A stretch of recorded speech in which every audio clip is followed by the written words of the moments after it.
Le coup tordu, on se retrouve pour le 260e épisode du coup tordu. Le coup tordu, ça parle vélo, ça parle cyclisme.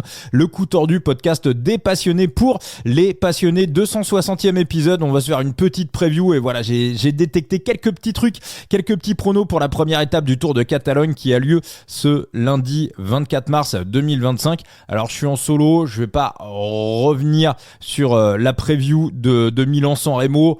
Milan-San Remo, voilà, ça va débriefer dans tous les sens, dans tous les podcasts, c'est même déjà parti. Voilà, il y en a des excellents, même ils sont quasiment tous très très bons. Dans le coup tordu, on aime regarder vers l'avenir, on aime se projeter vers l'avant. Donc après ce Milan-San Remo, je suis d'accord avec la team d'ailleurs, c'était probablement le Milan-San Remo du siècle. Au niveau du scénario, on n'a pas été trop mauvais. Bon, moi mes pronos du coup tordu, voilà, la victoire de Poggi et le top 3 de Tom Pidcock, ça passe à côté. J'aurais aimé voir ce que ça aurait donné si Pidcock n'avait pas été gêné dans l'ascension de la Cipressa, mais on ne le saura jamais. En tout cas, merci à vous, parce que on est parti pour éclater le record du nombre d'écoutes du podcast, le coup tordu. Notre précédent record, c'était la 12e étape du Tour de France 2024. Et voilà, le record devrait être battu dans les heures qui viennent avec cet épisode 259 et la preview du Milan-San Remo 2025.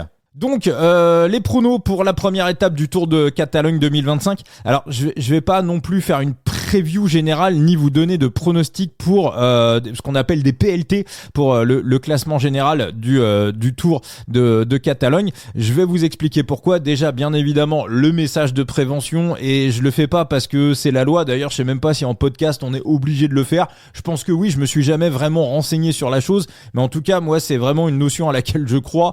C'est que jouer avec excès comporte des risques. Et si on n'est pas en management de bankroll, ça peut vite partir en cacahuète. D'ailleurs, pour moi, le management de bankroll est la seule solution pour que ça ne parte pas en cacahuète. Et les paris sportifs, quand on s'y prend bien et de la bonne manière, ça peut aussi bien se passer. Il y a très peu de gagnants sur le long terme dans les paris sportifs. Je crois seulement 3% des parieurs sont gagnants. Je pense que sur les sports de niche, on peut un petit peu monter le niveau. On en avait parlé avec François qu'on avait reçu dans un épisode, François qui a été pendant une dizaine d'années trader chez deux célèbres sites de paris sportifs français. Donc on peut un petit peu améliorer le score sur les sports de niche. Donc le cyclisme est considéré comme un sport de niche, un sport de masse, à savoir le foot et le tennis. Bon, le reste c'est quasiment que de la niche. Et donc, il y a un truc qui est très important de temps en temps, c'est de faire ce qui s'appelle son analyse de bilan. Vous prenez votre logiciel de gestion de bankroll, puis vous regardez un petit peu ce qui va pas. Et moi, il y a clairement un truc dans lequel je perds de l'argent contre les bookmakers, c'est ces fameux paris long terme sur les courses d'une semaine. Et voilà, j'ai un bilan négatif. J'ai un bilan négatif à ce niveau-là. Et moi, je pense qu'il y a une meilleure manière de jouer sur ce type de pari long terme sur les tours d'une semaine. C'est que sur les tours d'une semaine, il y a toujours ce qu'on appelle une étape reine, une étape qui va être, on va dire, décisive. Et là, je vais vous donner par exemple l'exemple sur ce Tour de Catalogne. Le favori, c'est Juan Ayuso. La cote victoire de Juan Ayuso est à peu près aux alentours de 1,90. Moi, je pense que quand on va arriver à l'étape reine, à l'étape décisive de ce Tour de Catalogne, si Ayuso montre plutôt des signaux de forme et qu'il est plutôt bien, je pense qu'on va avoir sa cote victoire sur l'étape à peu près à la même chose. Et très souvent, vous remarquerez que dans un Tour d'une semaine, le mec qui remporte l'étape reine est aussi le mec qui va remporter le classement général. Et ça se trouve, on aura peut-être même encore une meilleure cote de Juan Ayuso pour sa victoire sur l'étape reine. Donc, je préfère sélectionner étape par étape, coup par coup, plutôt que de me projeter sur un pari sur une semaine, sauf si j'ai repéré un tips ou un coureur qui serait pas bien ou des déclarations de coureurs, éventuellement un match-up. Mais en tout cas, c'est pas un type de pari sur lequel je vais, on va dire, m'éterniser. Donc pour cette première étape, on est du côté de Santfelu de Guixiol. On va faire un petit mot quand même pour les amis qui jouent sur Side Limit. Side Limit qui, je le rappelle, n'est pas partenaire de ce podcast. C'est un projet simplement auquel on croit. Alors voilà, il va y avoir une multi-race, un multi-tour sur Side Limit qui va débuter avec le Tour de Catalogne. Plusieurs épreuves seront au programme. C'est bien, je pense, de prendre ces électrons libres au moins ces électrons libres sur le Tour de Catalogne parce que toutes toutes les épreuves ne vont pas être suivies par Pro Cycling Stats. C'est Pro Cycling Stats en fait qui est un petit peu le fournisseur de données pour Cylimit. Hein. C'est grâce à Pro Cycling Stats que Cylimit arrive à donner le scoring des coureurs. Et donc sur les électrons libres, ce qui compte, le critère essentiel pour marquer des points, c'est le nombre de kilomètres faits en échappée. Et on en parlait dans le Discord ce week-end. Pro Cycling Stats ne mesure pas l'intégralité des courses. Hein. Je vous donne par exemple, aujourd'hui il y avait une course en Slovénie. Sur cette course en Slovénie, on a la start list, on a le résultat de la course, mais on n'a pas un suivi live de la course. Donc, ce qui fait qu'on ne connaît pas le nombre de kilomètres parcourus en échappée par les échappés de la course. Et si on prend ce qui va se passer sur Cylimit, sur la Multi-Race 27 où il y a $110 de prize money à gagner, toutes les courses qui sont... Non, c'est pas le... Voilà, c'est le Multi-Tour 8, pardon. Multi-Tour 8, je remets ça. Donc, on va avoir le Tour de Catalogne. Donc, le Tour de Catalogne, il y aura un suivi live de Pro Cycling Stats. Ensuite, on a une course en Thaïlande. Là, il n'y aura pas. Il y aura la semaine Coppi Bartali. Là, il va y avoir une course au Portugal, Volta Alentejo. Je suis pas sûr. Et l'Olympia Tours en Grèce. Course en Grèce. Là, il n'y aura pas de suivi par Pro Cycling Stats. Donc, c'est important, je pense, de mettre ces électrons libres soit sur la Catalogne, soit sur la semaine Coppi Bartali. Moi, si je dois ressortir un nom pour ce Tour de Catalogne, on va dire en échappée matinale, ça colle aussi avec le maillot du meilleur grimpeur. C'est notre ami de la Burgos, hein, c'est Carlos Garcia Pernia, le frère de Raoul, qui est du côté des Arkea. Sa carte était dans le jeu. Alors la Burgos, c'est pas sur Cylimit, mais sa carte était dans le jeu l'année dernière parce que Carlos Garcia Pernia était du côté de la carte Pharma. Donc on continue de jouer ad vitam aeternam avec bien évidemment les cartes que l'on possède. Donc voilà, Garcia Pernia pour la Burgos, Danny Van Der Tuck également des Euskaltel, qui est pas encore sorti cette année, mais qui est aussi un petit peu coutumier du fait des échappées matinales. Lui aussi était à la carte Pharma l'année dernière et bascule cette année chez Euskaltel. Donc on peut continuer à jouer avec sa carte même si Euskaltel n'est pas dans Cylimit. Voilà, j'ai pas vraiment d'autres noms à donner pour les échappées matinales. Peut-être que du côté de la carte Pharma, on verra le petit Mats Wenzel ou Diego Yarte, également Diego Yarte, qui avait gagné une épreuve. D'ailleurs, c'était sur la Ruta del Sol. Qui voilà, peut-être aussi un coureur qui peut partir en échappée matinale. Donc voilà, c'est des coureurs à mettre soit pour le classement de la montagne, soit pour les échappées matinales. Donc on revient sur les pronos de cette première étape du Tour de Catalogne. Donc on vient, alors excusez-moi, je suis pas basque, je vais peut-être me planter sur la prononciation. On est du côté de Sant Feiu de Guixiol. Alors c'est une étape qu'on connaît par cœur. Voilà, on l'a déjà vu. Rappelez-vous, Bling Bling Matthews qui la remporte de mémoire en 2022. C'est la fameuse étape où Sonny Colbrelli a failli passer l'arme à gauche. Il avait fait un arrêt cardiaque, il avait été réanimé derrière. Heureusement, cette course avait d'ailleurs marqué la fin de la carrière de Sonny Colbrelli. Il n'a plus jamais recouru en professionnel derrière. On a vu ensuite une victoire de Tonton, Primoz Roglic. C'était en 2023. Donc vous voyez, Bling Bling d'un côté, Roglic de l'autre, donc c'est un vrai duel, c'est un vrai match. Cette petite arrivée en faux plat montant 5-6%, c'est un vrai match entre sprinter puncher et pure puncher.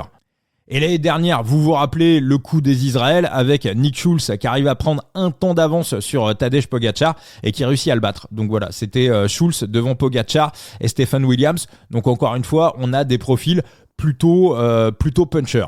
Alors, au niveau de la météo, on attend de la pluie demain en Catalogne, même s'il pourrait y avoir par moment, on va dire, des petites éclaircies, mais ça va pas être l'apocalypse. Enfin, je crois qu'au départ, ça peut être un peu l'apocalypse, un petit peu ce qu'on a vu à Milan-San Remo, un début pluvieux, une fin plutôt calme. Il pourrait peut-être y avoir un petit peu de pluie en fin de course. Après, c'est vrai qu'on n'est pas très très loin des montagnes, et voilà, parfois l'orage, quand il y a de l'orage de prévu, on sait pas trop comment ça peut se passer. Donc moi, je vais faire simple et basique. Il y a deux noms qui m'intéressent. On va aller du côté des cotations. Le favori, c'est Marine Vandenberg. Ensuite, on a Cadem Groves, Tonton Roglic en 3, Brinan de la Visma, qui envoie quand même du large ces derniers jours. Très très chaud le gamin, 19 ans, il vient de gagner, je crois, ses 3 dernières courses. Il est coté à 9. Ensuite, on a Axel Laurent, on a Royan Ousso, Nils Ekolf à 15, Corbin Strong à 17, Lennart Van Delvet à 19 et Dorian Godon à 19. Et ensuite, Ethan Hayter à 21. Moi, j'aurais un peu tendance à sortir Vandenberg et Cadem Groves, je le sors du jeu, même si c'est un sprinter qui punch plutôt bien. Moi, je pense qu'on va plutôt, et c'est ce qu'on a vu les 2 dernières années, on va plutôt vers aller sur des profils de punchers. De toute façon, c'est ce qu'on voit de plus en plus dans le vélo, c'est que les courses sont mises en route de plus en plus tôt, et forcément, ça favorise les profils endurants, et ça défavorise, on va dire, les profils un peu moins endurants, à savoir les sprinters. Donc même si c'est un sprint, on va dire en petite côte, il va falloir quand même avoir un train. Il va falloir quand même avoir un train pour se placer. Alors moi, il y a quand même un coureur qui pour moi est une énigme depuis le début de la saison. On en parle très très peu, c'est Ethan Hayter. Moi, on était d'accord quand on a fait les podcasts de Mercato sur la nouvelle année. On pensait que c'était effectivement, on va dire le bon pic pour la Soudal. Et puis généralement, les sprinters, quand ils rejoignent la Soudal, il y a toujours un bonus. Les mecs se bonifient. Et inversement, quand ils partent, ils sont un peu moins bons. Et pour l'instant, Ethan Hayter, on n'a absolument rien vu. Alors, est-ce qu'il était en prépa? Est-ce qu'il était en rodage? Je serais pas surpris de le voir faire un truc. Voilà, pour moi, s'il doit vraiment nous montrer quelque chose, c'est sur cette première étape du Tour de Catalogne. Ensuite, on a Marine Vandenberg. Alors, je vais rester sur ma logique. Déjà, je suis pas, on va dire, ultra fan du train des IF. On vient avec Richard Carapaz. On vient sur Juan Esteban Chavez, enfin sur Chavito, on sait que les deux déjà ils seront pas dans le train. Ensuite Hugh Carty, c'est pas non plus vraiment un mec pour faire un train pour un sprint, même un sprint en petite bosse. James Spo, Steinhauser, c'est pas mal, Rafferty aussi, mais pour moi Vandenberg, on a mieux chez IF pour placer Vandenberg. C'est pas ce que j'appelle le meilleur train. Donc pour moi, c'est intéressant parce que Vandenberg et Cadem Groves, les 2 favoris, j'ai tendance à les mettre de côté. Le 3e favori, c'est Tonton Roglic parce qu'il l'a déjà gagné. Alors attention, bien évidemment, Tonton peut la regagner. Mais on n'a pas vu encore du très très grand Roglic depuis le début de l'année. Alors je pense qu'il va être mieux sur le Tour de Catalogne que ce qu'on avait vu, c'était sur le Tour d'Algarve, le tour qui avait été remporté par Jonas Vingegaard en début de saison. Mais voilà, Tonton Roglic, les années passent, il a 35 piges, je crois qu'il va avoir 36 ans en fin d'année. Alors même si évidemment Jan Tratnik, Nico Dens, le train est pas dégueulasse, vraiment, s'il avise, pourquoi pas. Maintenant, logiquement, il fait le Giro, on est à 5 semaines du Giro, est-ce qu'il va aller frotter, est-ce qu'il va prendre tous les risques, et si en plus la route est humide, je sais pas, j'aurais tendance à écarter un petit peu Tonton Roglic de côté.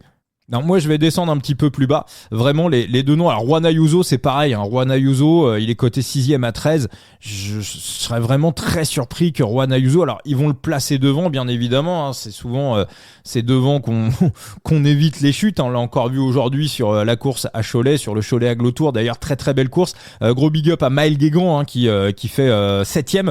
Maël qu'on avait déjà reçu dans le podcast, qui nous sort sa plus belle course depuis le début de l'année dans des conditions vraiment très très difficiles. Et on a vu que la bonne stratégie quand il pleut, quand c'est humide, la bonne stratégie, ce qu'expliquait Steve Chanel sur Eurosport, c'est de courir à l'avant. Alors moi, les 2 noms qui me plaisent, le premier c'est Lennart Van Delvet. Vous savez tout le bien que je pense de ce coureur. Il a déjà tenté ce type de sprint sur le Tour des UE, même si le sprint était différent dans l'esprit, c'était un peu la même chose. Lui, il a pas peur de frotter, il a pas peur de y aller. Pour moi, il a le punch, il a la pointe de vitesse. Pour moi, il est un peu pour moi sur les mêmes qualités que Primož Roglic. On se rappelle que l'année dernière, sur une arrivée beaucoup plus dure sur la Vuelta, Van Delvet avait battu Roglic. Il a levé les bras, puis Tonton l'a passé sur la ligne. Donc voilà, après un hiver de préparation pour Van Delvet et Roglic, le poids des années qui commence à peser, je pense que aujourd'hui sur ce type d'effort, sur ce type de sprint, Van Delvet peut avoir plus d'explosivité que Tonton Roglic. Donc mon premier prono, on a du Van Delvet, je l'ai pris à 17,25 de tête en victoire. J'attends les top 3, je pense que le top 3 on l'aura aux alentours de 4, 4,5. Donc voilà, Lennart Van Delvet, la victoire on sera sur du 0,03% de bankroll. Donc 3 € sur une bankroll de 10 000 €. Et pour le top 3, on sera sur du 0,1% de bankroll, à savoir 10 euros sur une bankroll de 10 000 euros, 5 euros sur une bankroll de 5 000 euros, 2,50 € sur une bankroll de 2 500 euros. Deuxième prono, ça sera exactement les mêmes mises. La victoire de Corbin Strong. On l'a vu l'année dernière, les Israël ont parfaitement géré tactiquement l'arrivée en plaçant 2 coureurs dans les 3 premiers. Strong, ça va bien, il fait 12e de Milan San Remo. Et puis pour moi, c'est une arrivée qui colle totalement à ses qualités. Donc pour moi, c'est plus un puncher sprinter qu'un sprinter puncher. Donc pour moi, il rentre dans la catégorie des possibles. Vandenberg, je le vois plus comme un sprinter puncher. Callum Grove, pour moi, c'est plus un sprinter. Corbin Strong, pour moi, c'est plus un puncher-sprinter. Tous ses gros succès, il les a eus dans des arrivées difficiles, dans des arrivées compliquées. C'est une arrivée qu'il connaît, il a déjà terminé aux alentours de la 15e place, c'était il y a 2 ans. On a ce qu'il faut pour l'amener du côté des Israël, avec notamment Ethan Vernon. On a Einhorn aussi, Simon Clark qui est également dans l'histoire. Alors attention, Simon Clark qui a déclaré forfait pour Milan San Remo. Alors est-ce qu'il y a un souci? Est-ce qu'il va revenir? Donc en tout cas, voilà, on a ce petit train de Vernon Schulz. Schulz peut essayer de remettre ça, hein, encore une fois. Vernon Schulz, Einhorn et Clark. Alors après, ça pourrait aussi basculer sur Vernon, mais je pense quand même que sur ce type d'arrivée, Strong, pour moi, doit avoir la priorité et on doit mettre les 4 gars à son service pour essayer de le placer au mieux dans le final. Donc, victoire de Corbin Strong, la cote est la même, c'est 17,25 et je pense qu'on aura un top 3 à peu près pareil, à peu près à peu près du même calibre. Donc voilà. Et au niveau des mises, on sera exactement sur la même chose, 0,03 pour la victoire et 0,1% pour le top 3. Voilà, ça n'ira pas plus loin pour ce coup tordu. Allez sur The Big Gear, le site d'Enzo qui vous fait des previews. Il y a déjà une preview pour l'intégralité de ce Tour de Catalogne. C'est nickel, c'est bien fait, c'est professionnel et c'est gratuit. Donc n'hésitez pas à en profiter. Thibaut vous prépare également plein de choses sur Vélo Futé pour cette semaine. Donc pareil, je le dis, Vélo Futé, le meilleur site de cyclisme qui existe en France. Il y en a plein de très bons, mais pour moi, voilà, le meilleur, c'est Vélo Futé. Et Thibaut d'ailleurs a aussi préparé une preview pour le... Ah non, c'est Titouan qui l'a préparé, voilà. Big up à Titouan. Il y a une preview également pour le Tour de Catalogne. Donc vous pouvez aussi aller mater ça. Deux avis valent mieux qu'un, mais encore une fois, vraiment profiter de toutes ces previews qui sont faites gratuitement par des passionnés. Je le redis encore, il y a un mec en Angleterre qui s'appelle Lamol pour exactement le même travail. Il faut payer 40 balles par an. Donc profitez-en. On est en France, on a des vrais passionnés. Donc voilà, sachez quand même que c'est un luxe d'avoir un travail de cette qualité accessible de manière intégralement gratuite. Donc Vélo Futé pour ce Tour de Catalogne et également The Big Gear, le site d'Enzo pour ce Tour de Catalogne. On se retrouvera demain pour l'analyse de l'étape 2. Enfin demain, voilà, il y en a peut-être qui m'écoutent le lundi matin. Vous êtes très nombreux à écouter le podcast. Vous l'allumez le matin en allant bosser. Donc voilà, j'en profite pour vous souhaiter une bonne semaine et un bon travail. Et donc on se retrouvera ce lundi soir, ce lundi 24 mars pour la preview de la deuxième étape du Tour de Catalogne. Allez, ciao les amis. Puis n'oubliez pas, le coup tordu, Instagram, Facebook, Twitter, TikTok, on est présent absolument partout et on vous accueille avec grand plaisir.